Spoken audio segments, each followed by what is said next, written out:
नमस्कार। जहाँ पाएँ त्यहाँ इच्छा भने मैले यो पिताम्बर फुललाई चाहिँ विभिन्न ठाउँमा पिताम्बर फुल हो, पहेँलो रङको फुल हुन्छ। यो फुललाई चाहिँ मैले रिसाइकल बोतलहरूमा, रिसाइकल ब्यागहरूमा र प्लास्टिकको ब्यागहरूमा चाहिँ रोपेको छु। यसको भिडियो मैले आज तपाईँहरूलाई देखाउँदैछु। इच्छा छ भने रहर छ, इच्छा छ भने चाहिँ तपाईँले यसरी पनि हाम्रो फुलहरू बनाउन सक्नुहुन्छ। यो भुइँको बेडमा रोपेको चाहिँ बिरुवाहरू हो।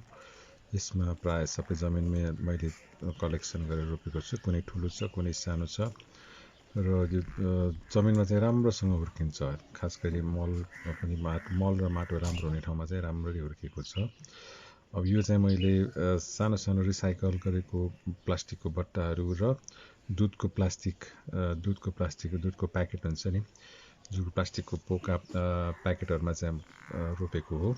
यसमा अलिकति माटो राखेर हुर्काएको हुँदाखेरि बिरुवाहरू सट्टो अग्लो चाहिँ भएको छ।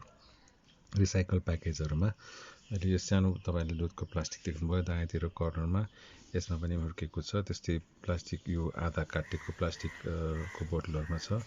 अब यो चाहिँ ठुलो प्लास्टिकको ब्यागमा छ र यसमा हामीले चामलको ब्याग हो। यो चामलको ब्यागमा माटो राखेर माटो कलेक्सन गरेर माटो र मल राखेर एउटा बिरुवा राख्दाखेरि पनि ठुलो हुँदो रहेछ। यसले माटो र मल पायो भने राम्रोसँग हुर्किन्छ र धेरै ठुलो अग्लो पनि हुने गर्दछ।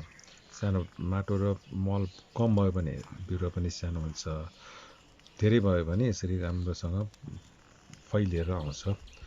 र त्यसमा पनि अब ठाउँ छैन, माटो छैन, रहर छ भनेर भन्नुहुन्छ भने यो उपाय चाहिँ राम्रो हुनसक्छ। घरमा चामल चाहिँ ल्याउनुहुन्छ, त्यो चामलको बोरालाई तपाईँले नफ्याँकिकन यसरी काटकुट गरेर, अथवा मैदाको प्याकेट हुनसक्छ, गहुँको प्याकेट हुनसक्छ, यस्तो प्याकेटहरू तपाईँले सङ्कलन गर्नुभएको छ भने 4-5 किलोको बट्टाको प्याकेटलाई पनि हामीले युज गर्न सक्छौँ। यसरी घरमै भएको खेर गएको किचन फोहोरहरूलाई सङ्कलन गरेर मलको रूपमा, कम्पोस्टको रूपमा राख्न सकिन्छ।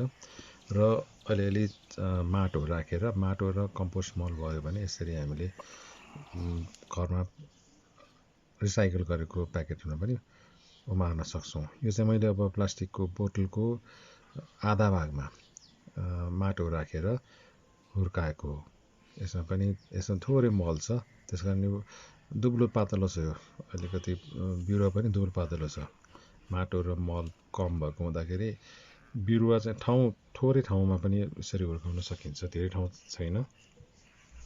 तीनवटा बोतललाई मैले सिलाएर जोडेर यसरी बनाएको छु। यो भिडियो हेरेर तपाईँले समय दिनुभएकोमा तपाईँलाई धेरै धेरै धन्यवाद छ। र तपाईँहरूको आकाङ्क्षालाई हामीले इच्छा छ भने चाहिँ यसरी मजाले फिट गर्न सकिन्छ। हेरिदिनुभएकोमा धेरै धेरै धन्यवाद। र मेरो च्यानल सब्सक्राइब गर्नुहोला, मनपर्छ भने कमेन्ट गरिदिनुहोला र लाइक गरेर सेयर पनि गरिदिनुहोला। र त्यस्तै सब्सक्राइब गर्ने बेला बेल आइकन टक्क लगाएर नबिर्सिनु होला। धन्यवाद। नमस्ते।